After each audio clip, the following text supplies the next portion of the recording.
Samuel Armstrong du clan Ventru, prologue. Ce chapitre doit être joué en solo. Montréal, 20h30. Vous êtes confortablement installé dans un vieux fauteuil en cuir datant de la Prohibition. Vous avez gagné cette chaise comme prime lors d'une de vos dernières transactions. Vous sirotez un verre de sang et savourez le goût tout en rédigeant un dernier email. La pluie d'automne tombe et glisse sur la fenêtre de votre bureau pendant que vos doigts tapent rapidement sur le clavier. Après avoir appuyé sur le bouton « Envoyer », vous éteignez votre ordinateur portable, après quoi vous relisez une fois de plus la dernière lettre du prince de Montréal. Monsieur Armstrong, ce soir, vous recevrez la visite de 2 membres importants de notre communauté. Cette affaire pourrait mettre en péril la fragile allégeance que j'ai mis si longtemps à construire. Cette insignifiante querelle territoriale ne doit pas dégénérer en quelque chose de plus important. On m'a parlé à plusieurs reprises de vos talents de diplomate. Il est temps pour vous de prouver qu'accepter un membre de la lignée de Vancouver était la meilleure des décisions. L'échec n'est pas une option. Signé Martin Hilkers. Vous placez la lettre dans la déchiqueteuse. Les pales du moteur détruisent toujours cette directive lorsque votre stagiaire annonce l'arrivée de vos 2 clients. Vous ouvrez la porte, après l'avoir poliment remercié et lui avoir donné congé. Vous accueillez ensuite vos 2 invités et leur faites signe d'entrée. Les 2 vampires pénètrent dans la pièce et vous leur indiquez leurs places respectives. Le plus maigre des 2 s'assoit. Vous toussez dans votre main pour attirer leur attention. Messieurs, je suis Samuel Armstrong, descendant de Siegfried, prince de Vancouver. Je vous ai réunis ici aujourd'hui pour faire la lumière sur une affaire embarrassante. Je vous invite à commencer par le tout début et à raconter l'incident tel que vous vous le remémorez. Thomas Chartrand, le Bruja aux allures de bûcheron, a choisi de rester debout. Il désigne Antonio Andrade, le mince Malcavien vêtu d'un costume gris. C'est simple. Ce bâtard était à la chasse quand il a pénétré sur mon territoire sans autorisation. Je suis prêt à tout oublier s'il s'excuse. Sinon, je vais lui arracher les crocs. Est-ce que c'est clair ? Installé dans un fauteuil confortable et gardant son sang-froid, le Malcavien riposte. C'est un simple malentendu, un faux pas si vous voulez. Je poursuivais une proie sur une propriété privée quand les choses ont dégénéré et sont devenues violentes. Rien dans la Camarilla n'interdit explicitement une telle chasse. Par conséquent, incapable d'attendre plus longtemps, le Bruja se précipite vers le Malcavien qui se relève immédiatement les poings levés. « Tu es sérieux, putain ? Je vais te botter le cul !» Vous vous placez entre les 2.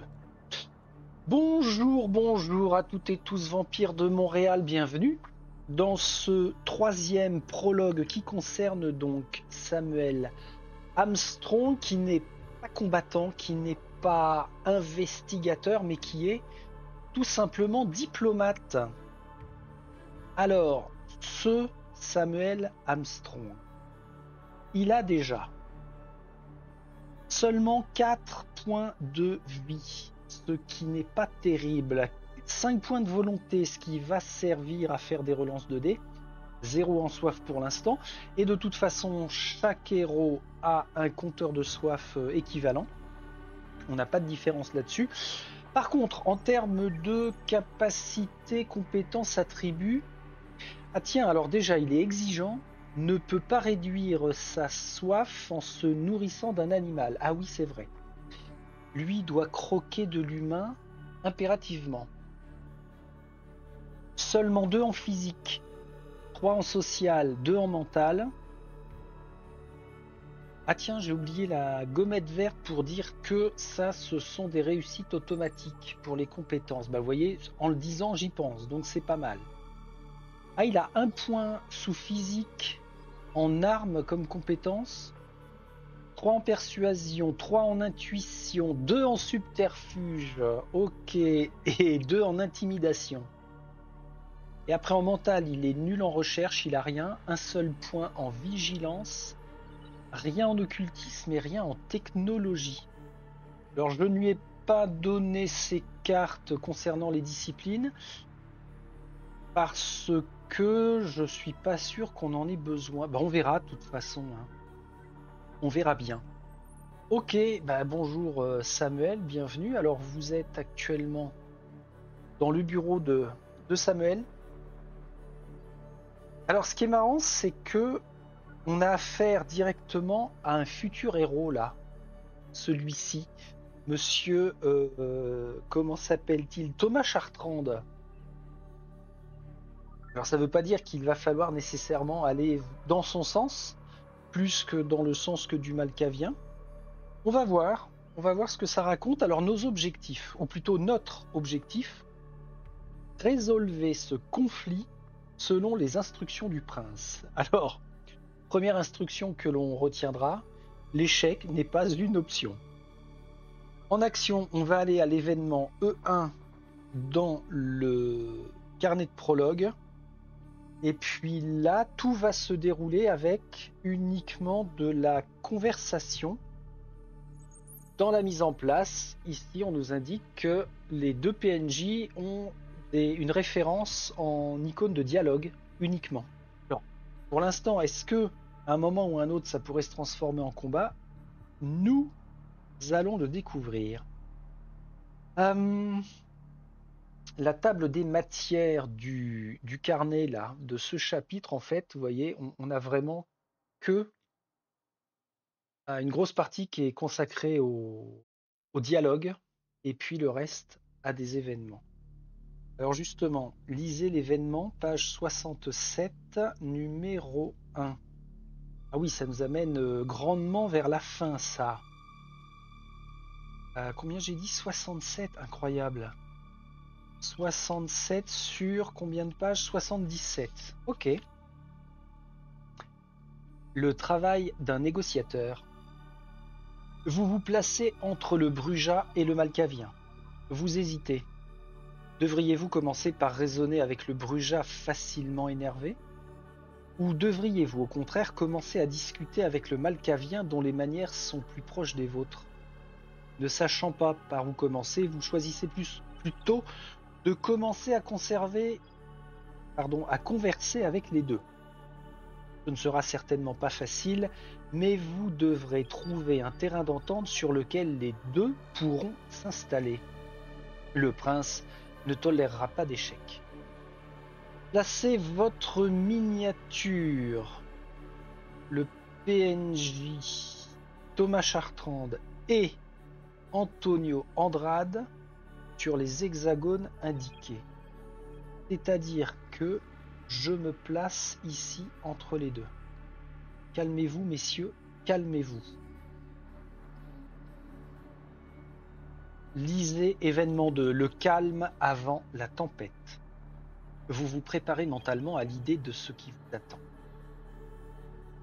Afin d'entamer un dialogue avec un personnage non-joueur, vous devez déplacer votre personnage sur un hexagone adjacent à sa position. Ensuite, reportez-vous à la première page du dialogue correspondant dans le livret de chapitre. Une fois qu'une séquence de dialogue commence, vous devez la mener jusqu'à sa fin. Suivez les instructions et les choix qui vous sont proposés tout au long du livret. Lire le dialogue Thomas et Andrade D1. Ça nous ramène au tout début du chapitre. Thomas Chartrand et Antonio Andrade. J'aime bien les petites illustrations que nous avons. Alors, ça commence. La tension entre les deux vampires est déjà assez forte. En vous plaçant interposant et en essayant de faire pencher la conversation d'un certain côté, vous devriez être capable de contrôler la situation. Bizarre la formulation, en vous plaçant interposant.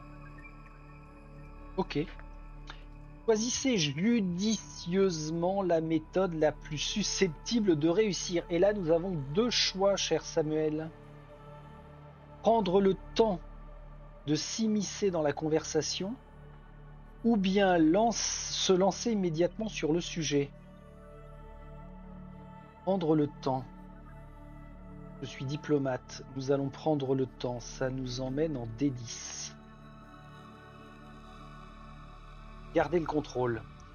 Messieurs, ne tombons pas dans un chipotage trivial. Il me semble qu'il serait plus sage pour nous d'apprendre à se connaître avant de commencer. De cette façon, nous serons certains de trouver une solution qui satisfasse les deux parties. Les deux vampires se contiennent et retournent à leur siège, situé à vos côtés. Il est possible que ce soit plus difficile que vous ne le pensiez au départ. Vous devrez prendre le temps de découvrir leurs vraies motivations et leurs faiblesses si vous voulez honorer votre lignée. Bon, c'est le temps de s'y mettre, n'est-ce pas? Après ce qui semble être une minute de silence interminable, vous choisissez deux. Première option, les laisser parler pour mieux les analyser et intervenir le moins possible, ou guider la conversation dans le but de mieux vous introduire dans leur esprit et de les manipuler. Je vais me faire confiance, c'est mon métier, je fais ça depuis des années. Je vais guider la conversation pour tenter de les manipuler. Ouais, des 19. Ah, va y avoir du G. Oulala. Mentaliste. Oh, comment il s'appelle le mentaliste là? Patrick Jane, c'est moi. Vous essayez de vous glisser dans leur esprit le plus subtilement possible afin de les guider vers votre objectif. Nous sommes confrontés à un problème qui pourrait avoir des conséquences politiques dramatiques. Je vous invite chacun à expliquer tour à tour comment cela vous a affecté personnellement. Il va de soi que bien que les lois et les traditions soient des piliers qui ne peuvent pas plier, nos interprétations de celles-ci restent uniques. On peut en dire autant de notre situation personnelle, bien sûr. Vous essayez d'être aussi diplomate que possible. Faites un test social plus intuition de difficulté 3. Social. Ok, j'ai 3 dés à lancer. Intuition, j'ai 3 réussites automatiques. Difficulté 3. C'est faisable. Hein. Allez, ça démarre bien. Samuel. On a confiance, Samuel. Ok. Ah bah, de toute façon, c'était forcément réussi puisque j'avais déjà 3 d'intuition. Mais enfin, il n'empêche que c'est un succès. Je vais en D37. Ventru responsable. Je ne crois pas que la violence soit la solution. En fait, je crois fermement que tout peut être résolu à travers un discours calme et rationnel. Vous n'êtes pas d'accord? Un trou du cul vient chez moi et chie dans ma cour, mais on est censé vivre heureux pour toujours. Tu veux savoir comment je vois les choses? Ben voilà, c'est mon domaine, pis c'est tout. Et c'est exactement pour cela que nous devons discuter du sujet calmement et rationnellement, expliquez-vous patiemment. Le prince pourrait ne pas prendre trop de bonté que l'alliance entre nos deux clans soit menacée par une simple bagarre physique. En seulement quelques minutes de conversation, vous avez récupéré le contrôle de la situation.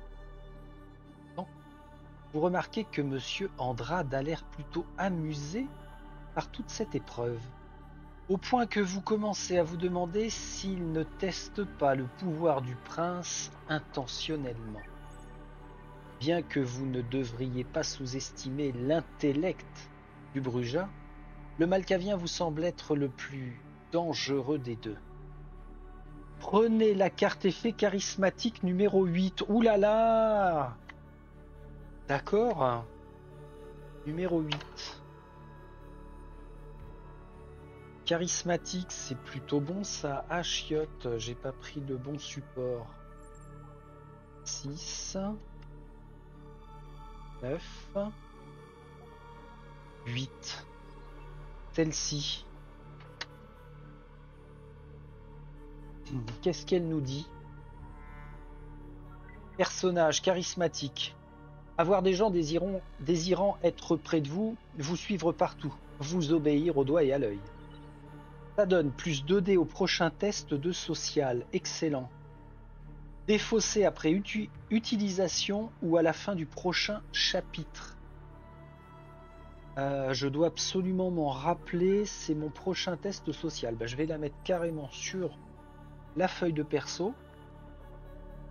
Vous procédez avec prudence, allez en D52. Oh oui, le malcavien est fourbe. Un verre de sang. Vous offrez un verre de sang à vos invités. Cette réunion est assez stupéfiante. Dans un autre contexte, nous aurions pu être des alliés. Eh bien, entre les membres de la Camarilla en tout cas. Après tout, je ne veux pas offenser les vôtres, monsieur Chartrand. Vous ouvrez la porte à de nouvelles négociations. Avec un peu de chance, vous pourrez gagner le malcavien dans votre étreinte politique.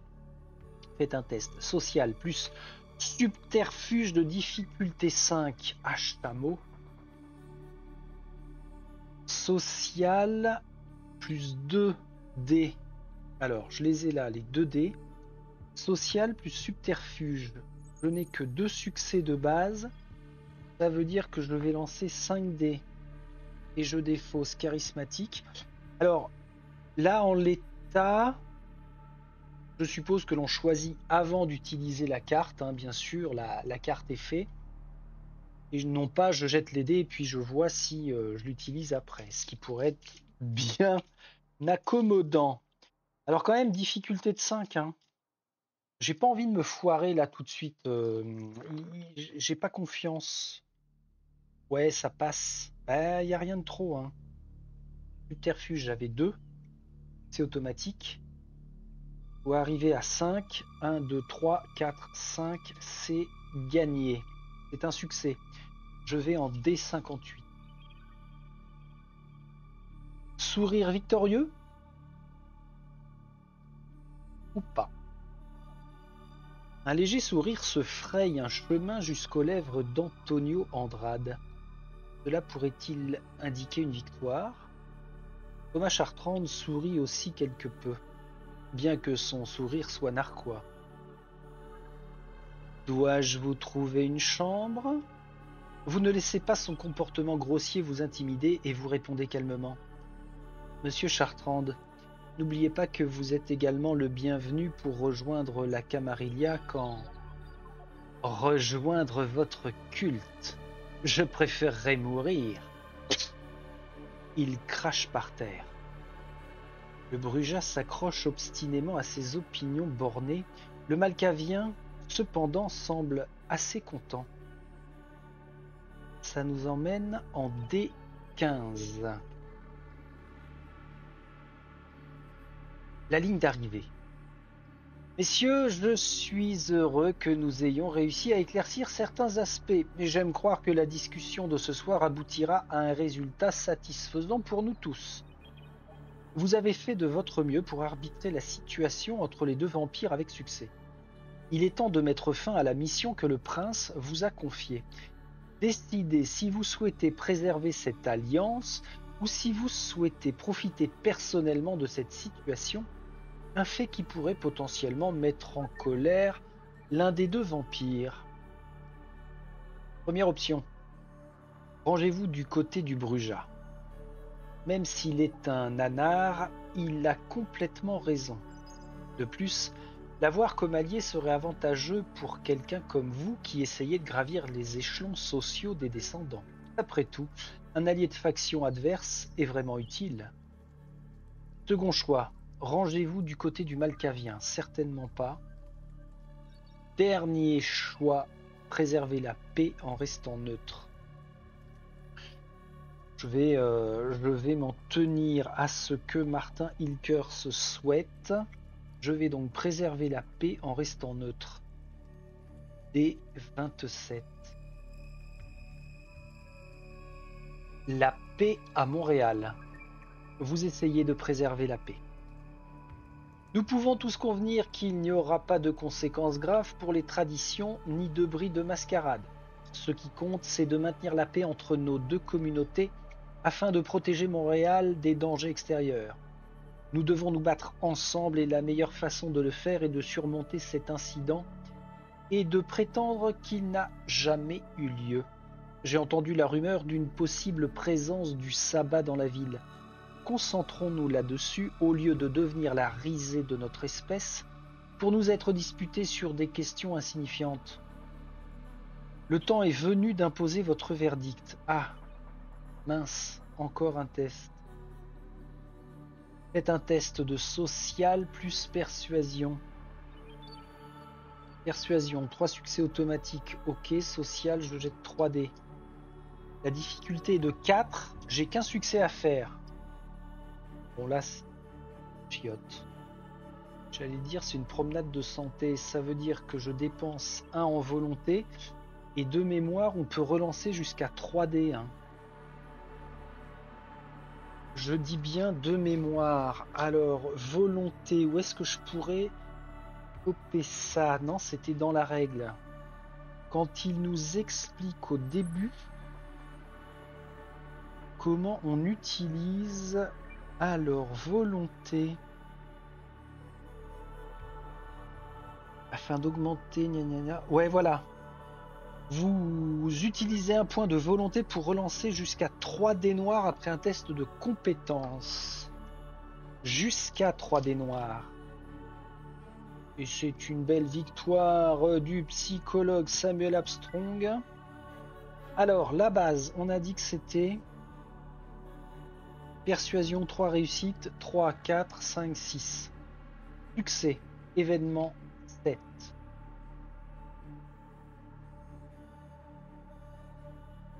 Neutre. Ah oui, alors il y aurait pu y avoir un échec total ou... Non, on est bien, neutre. Le Bruja et le Malkavien viennent de quitter votre bureau. Vous avez accompli votre mission et avez préservé une neutralité absolue. En d'autres termes, vous avez sauvé Montréal d'une guerre potentielle entre les Anars et la Camarilla. Il est peu probable que le prince, qui n'est presque jamais disponible pour quoi que ce soit, vous offre même un cadeau de remerciement, mais au moins vous avez accompli votre mission. En fin de compte, vous n'avez accompli que ce que l'on vous a demandé de faire. Cependant, il fera probablement un nouvel appel à votre aide et c'est un bon début pour établir votre nouvelle réputation montréalaise. Il est maintenant temps de penser à aller à la chasse. Vous n'aurez pas le temps de le faire demain car vous avez été convoqué à un Élysée d'urgence. Les circonstances louches derrière, la disparition d'un groupe d'anarchistes en sont probablement la cause. Cela fait longtemps que des événements similaires ne se sont pas produits. Gagnez une faveur. Fin du prologue ventru. Vous pouvez lire la conclusion au verso de la page d'introduction du prologue dans le livre d'histoire. Je gagne donc, on a dit, une faveur.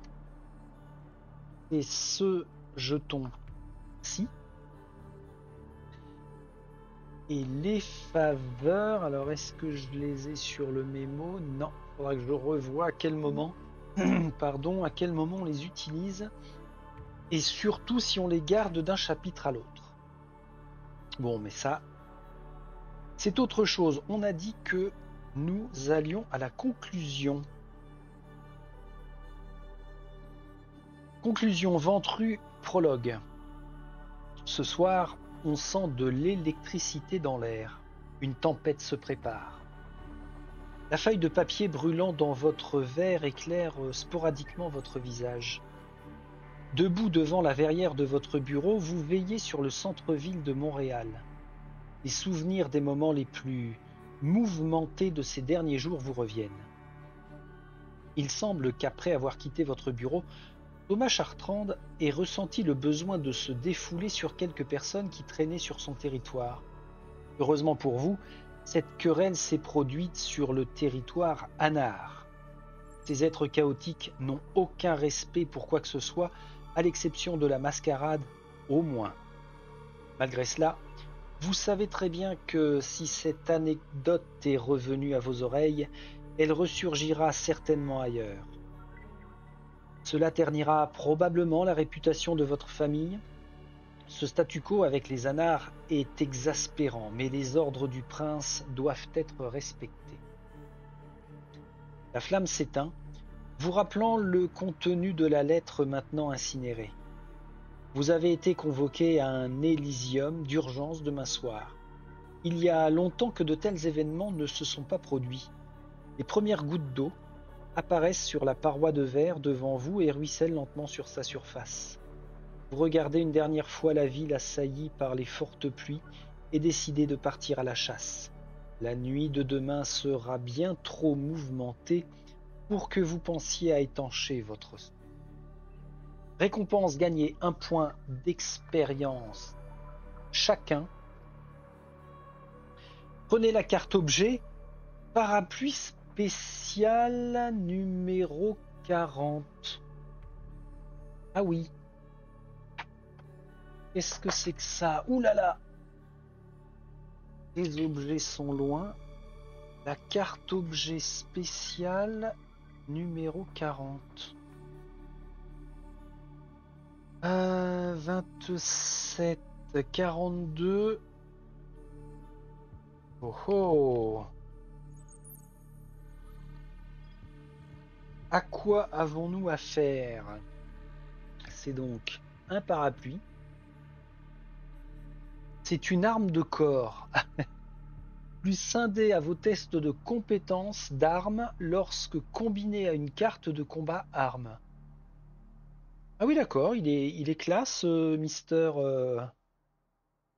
Samuel. Ah bah d'ailleurs, si nous regardons son tableau là, de personnage, on voit qu'il a son parapluie dans la main gauche.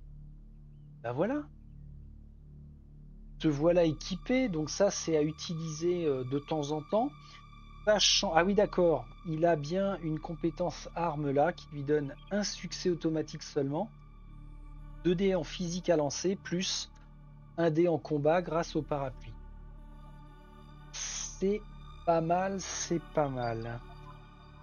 Qu'est-ce qu'ils nous disent en bas de page? Vous pouvez maintenant jouer les autres prologues ou lire l'introduction à la campagne, page 21. Ben non, non, non, on passera à l'autre prologue, le numéro 4, qui concernera justement Thomas Chartrand, le Bruja, un peu bourru. Et on verra où il nous emmènera. Eh bien, je dois dire que ce chapitre-là qui concerne Samuel Armstrong était très sympa. Alors pour le coup, relativement rapide parce que on est à quoi, une petite demi-heure pour l'avoir fini, donc c'est quand même bien. Il était un petit peu plus épais que les autres et il y avait vraiment beaucoup d'options de conversation, ça c'est bien. J'aime bien quand il y a ce choix et puis que ça va pouvoir nous amener à des embranchements vraiment différents. Et c'est pas à pas. Ça c'est cool. Donc là on a vu les combats avec Aren, on a vu les investigations avec Harold et la négociation avec Samuel. Ça veut dire qu'en termes de mécanique, si les chapitres de la campagne sont bien construits, on va pouvoir faire énormément de choses de façon différente sur le terrain. Ça me plaît, ça me plaît, ça me plaît. Donc, Monsieur Armstrong, merci pour vos services. Le prince va être satisfait.